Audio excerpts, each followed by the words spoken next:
quand il y a une inversion des valeurs, avec une parole médiatique qui est aussi en jeu, moi je veux quand même vous voir, quand il y a une inversion des valeurs, nous serions désormais les racistes, désormais nous sommes les nouveaux fascistes dans ce pays, selon Marianne. La une de Marianne, l'Express, LFI, danger public, et la une que vous avez fait aujourd'hui dans votre journal, le poison Mélenchon. D'accord, donc c'est la presse, c'est la presse qui est responsable, Mathilde Panot. Non, mais c'est très important ce que vous venez de faire. Il y a une parole médiatique. Il n'y a pas une liberté politique de la presse en France. Écoutez-moi.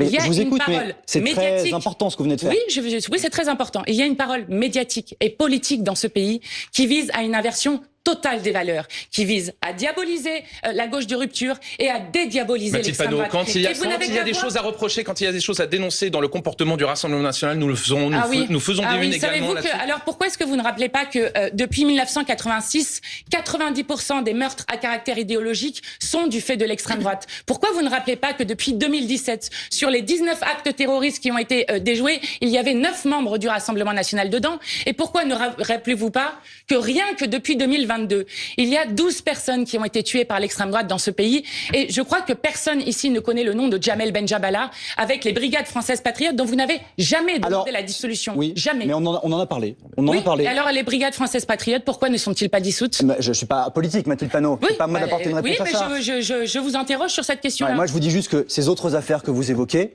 on en a parlé.